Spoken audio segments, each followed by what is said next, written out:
మళ్ళీ ఆవిడెవరో కూడా తెలియదు, దాక్షాయణి వేలాయుధన్. నేను కేరళ వెళ్ళి కేరళలో చూపించి చెప్పిన ప్రైడ్ ఆఫ్ కేరళ ఈవిడ చరిత్ర మేము తెలుగులో రాసుకోవడం, మేము ఇంకా రాసుకోలేదని.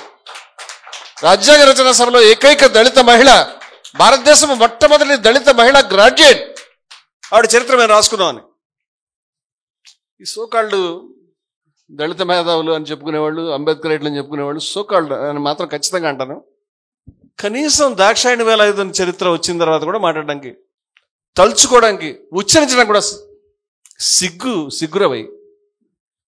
సరే, ఇప్పుడు ఎందుకు చేస్తున్నాం ఈ పని? ఈ ప్రశ్నకు సమాధానం కావాలి. ఈ గాంధీ ఏంటి, అంబేద్కర్ ఏంటి?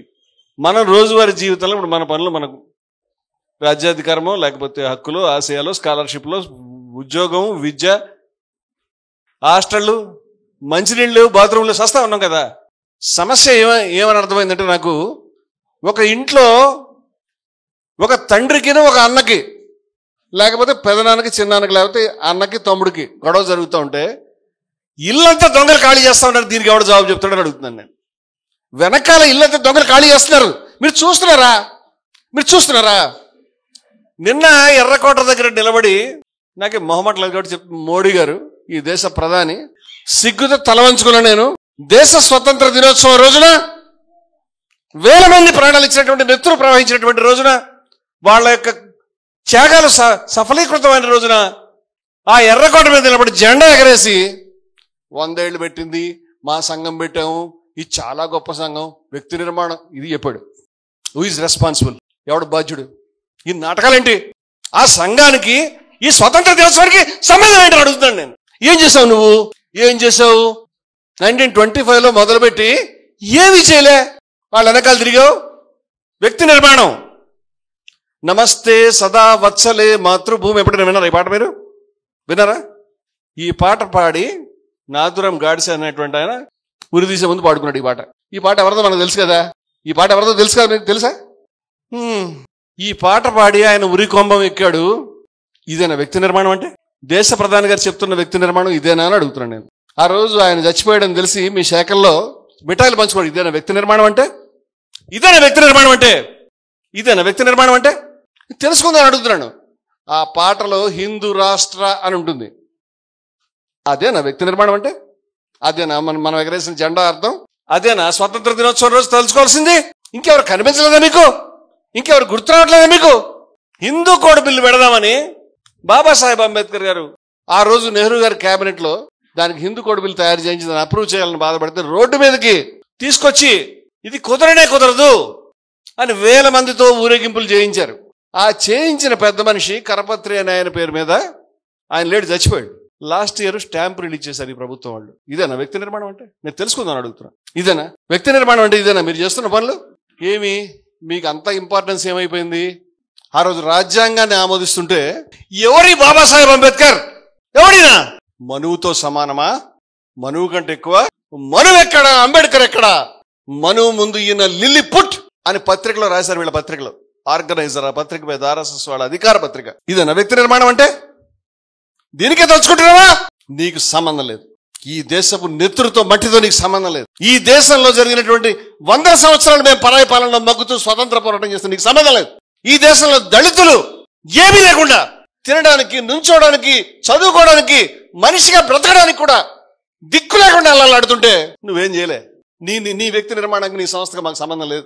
ఏదైనా మంచి జరిగితే దానికి అడ్డొచ్చావు నువ్వు. ఇప్పటిదాకా ఈ కులాలు ఉండాలి అని చెప్పావు, మనువు కావాలి అని చెప్పావు, బ్రిటిష్ వాళ్ళతో స్నేహం చేశావు. దేశానికి, ఈ దేశాన్ని నిర్మించిన వాడు ఎవడు? నేను ఒక సెంటర్లో గాంధీ గారి ఆ చెరకాబట్టికి మగ్గం తిప్పి వేస్తున్న బొమ్మ చూపించి ఆయన నేస్తున్నటువంటి నూలు, దారాలు, బట్ట ఈ దేశం. ఆయన తయారు చేశాడు ఈ దేశాన్ని.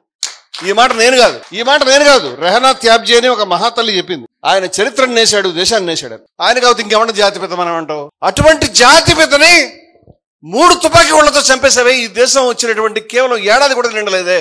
ఆగస్టులో 15లో స్వాతంత్రం వస్తే 48 జనవరి నాటికి దుర్మార్గంగా చంపావు. ఆ చంపినటువంటి వ్యక్తి మాకే సంబంధం లేదండి, మాకు తెలీదు అని మీరు అంటున్నారు. కానీ ఆయన సర్దార్ పటేల్ చెప్పాడు, ఏ విషయం అయితే జాతిపితని బలి తీసుకుందో, ఏ విషయం అయితే దాన్ని నువ్వే ప్రొడ్యూస్ చేసావని నీకే ఉత్తరం రాసి చెప్పాడు. తీసి చూపిస్తా కావాలంటే. నేను చెప్పే ప్రతి మాటకి తీసి చూపిస్తా. ఒక్క మాట కూడా కవిత్వం చెప్పడం నాకు రాదు, నేను చెప్పను. ఇప్పుడు నేనేమంటానంటే వాళ్ళిద్దరికి మధ్య సమాన వయస్కులు కారు. ఒకళ్ళని తండ్రి, ఒకళ్ళని కొడుకు అనొచ్చు, ఒకళ్ళని అన్నయ్య, ఒకళ్ళని తమ్ముడు అనొచ్చు. కానీ ఒకటే చెప్తున్నాను, ఒకే రక్తం వాళ్ళు, ఒకే యుద్ధం, ఒకే ఆశయం, ఒకే హృదయం. ఇవాళ వీళ్ళిద్దరికి మధ్య తగాదా పెట్టి ఈ దేశ ప్రజలకు శత్రువులైనటువంటి వాళ్ళు, ఈ దేశానికి ఏమి చేయలేనటువంటి వాళ్ళు, ఈ దేశాన్ని సర్వనాశనం చేసినటువంటి వాళ్ళు ఇవాళ వాళ్ళ భావజాలాన్ని మన నెత్తి మీదకి తీసుకొచ్చి రాజ్యాంగం మారుస్తాం, రిజర్వేషన్లు పనికిరావు. ఈ దేశానికి గాంధీ గారి జాతిపిత కాదు. మొన్నటిదాకా వివేకానందుడి పేరు చెప్పారు, ఇప్పుడు ఆయన కూడా డిస్క్వాలిఫైడ్. వాజ్పేయి గారు వచ్చినప్పుడు చాలా చెప్పారు, ఇప్పుడు ఆయన అవుట్, డిస్క్వాలిఫైడ్. అక్కడ గుడి దగ్గర తీసుకెళ్లాడు ఆయన లాల్ కృష్ణ అద్వానీ, ఆయన కూడా అవుట్. ఇప్పుడు ఈయన వచ్చాడు, నెక్స్ట్ వెర్షన్ కూడా వస్తారు.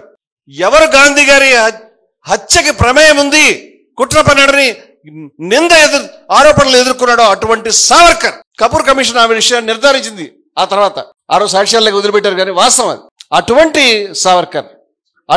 సావర్కర్ యొక్క పుట్టినరోజు నాడు పార్లమెంటు భవనాన్ని నువ్వు ఆవిష్కరిస్తే ఏమి అంబేద్కర్ బర్త్డే లేదా, గాంధీ గారి బర్త్డే లేదా, అంబేద్కర్ డెత్ యానివర్సరీ లేదా, నారాయణ గురుది లేదా, లోహియాది లేదా, లేకపోతే జవహర్లాల్ నెహ్రూ గారిది లేదా, భగత్ సింగ్ లేదా, నేతాజీ సుభాష్ చంద్రబోస్ ఎవరిది లేదా? అంటే ఈ చంపిన వాళ్ళే కావాలా మనకి? నేను అడుగుతున్న విషయం ఏంటంటే ఈ తగాదా ఏంటో నేను ఈ విషయాలని మీకు వివరంగా చెప్తా మీకు. కానీ నేనేం అడుగుతానంటే ఈ మధ్యలో, ఈ సందులో ఈ దొంగలు, ఈ దేశంలో దొంగలు పడి ఆక్రమించారు కదా, ఈ దేశం మనది కదా, మన రక్తం సలసల మరగట్లేదు అని అడుగుతున్నాను నేను. అంబేద్కర్ని లిల్లీ పుట్టినటువంటి వాళ్ళు ఇవాళ కూర్చుని మనకు లెక్చర్లు ఇస్తా ఉంటే మనం వినక మనకు సిగ్గులేదా? మన ఆవేశం ఎవరి మీద రావాలి? మనం చాలా చోట్ల సినిమాల్లో చూస్తే, అరే అన్నయ్యని ఎంత తప్పుగా అన్నానని తమ్ముడిని ఎంత తప్పుగా అన్నాను అన్నయ్య, నాన్న గురించి తెలుసుకోలేకపోయినని కొడుకు తెలుసుకోవడం మనకు కనిపిస్తుంది. వాళ్ళిద్దరికి ఏ తగ్గదు లేదు, ఉన్నది మనకే, వాళ్ళ పేర్లు పెట్టుకుంది. మనం తెలుసుకోవాలి. ఇప్పుడు ఇక్కడ మనం తెలుసుకోవాలి ఈ విషయాన్ని. అంచేత చేతులు జోడించి, ఐ రిపీట్, చేతులు జోడించి అర్థిస్తూ ఉన్నాను సోదరులారా. చాలా దూరం వెళ్ళారు మీరు, ఏం సాధించారు? ఏం చేద్దామని వెళ్ళారు? మీకు ఏం కావాలి? అసలు ఏం చెప్తున్నారు? పచ్చి అబద్ధం చెప్తున్నారు మీరు. యు ఆర్ టెల్లింగ్ లై. నేను ఈ మాటల్ని ఏ ప్రయోజనాన్ని ఆశించి మాట్లాడడం లేదు. ఈ మాటలు చెప్పడం వల్ల నాకు వచ్చిన ప్రయోజనం లేదు. నాకు వీళ్ళిద్దరు చుట్టాలు కాదు, నాకు గాంధీ చుట్టం కాదు, అంబేద్కర్ చుట్టం కాదు. వాళ్ళ యొక్క ఆశయాల పట్ల నేను ఆకర్షితుండై నా ప్రాణాలు ఇవ్వడానికి సిద్ధంగా ఉన్నాను. కానీ వ్యక్తిగతమైనటువంటి స్వార్థం కాదు, ఏం అక్కర్లేదు మనకు. వాళ్ళ దగ్గర పొరపాట్లు, వాళ్ళు మనుషులే. మనం ఎన్ని కబుర్లు చెప్పినా అందరూ మనుషులే. వాళ్ళ దగ్గర పొరపాట్లు ఉంటే మాట్లాడుకుందాం, వాటిని పక్కన పెడదాం. వాళ్ళ దగ్గర పనికొచ్చే గొప్ప జ్యోతి ఉంది, దాన్ని తీసుకుందాం. గొప్ప రత్నాలు మణులు ఉన్నాయి, అవి తీసుకుందాం. మన నాన్నగారి దగ్గర, మన తాతగారి దగ్గర మన వాళ్ళని ఎంత జాగ్రత్తగా వాళ్ళు ఇచ్చినటువంటి ఆస్తులు, వాళ్ళ ప్రేమని, వాళ్ళ అనురాగాన్ని, వాళ్ళ స్మృతుల్ని దాచుకుని, వాళ్ళకేమైనా వీక్నెస్ ఉంటే దాన్ని పక్కన పడేసి దాన్ని రోజు తెచ్చుకుని మన పిల్లలకి చెప్తా కూర్చోడం లేదు కదా. ఇప్పుడు ఏదో ఒక చిన్న పొరపాటులో, లేకపోతే వేరే డీవియేషన్స్, భేదాభిప్రాయాలు ఉన్నాయనుకోండి, మాట్లాడతాను. అది కూడా నేను ఈ మాటలంటే, అమ్మ రమణమూర్తి చాలా జాగ్రత్తగా చెప్తున్నాడు, ఈ ఇద్దరు ఎవరు పొరపాట్లు చేశారండి, అంత డీప్గా ఏం ఆలోచించద్దు. నేను ఒక విషయం చెప్తాను. బాబాసాహెబ్ అంబేద్కర్ గారిని నిలబెట్టి, ఈ మహానుభావుడికి భారతదేశపు చరిత్రలో ఎవరైనా దగ్గరగా సమకాలీనులు ఎవరైనా ఉన్నారా, పోల్చదగ్గ వాళ్ళు, దగ్గర నిలబెట్టదగ్గ వాళ్ళు అని అంటే ఈయన తప్పితే మరెవరు రారు నాకు తెలుసు. ఈయనకి మరెవరు రారు, గాంధీ గారు తప్ప. గాంధీ గారిని నిలబెట్టి ఈయనకి ఎవరైనా, ఆయన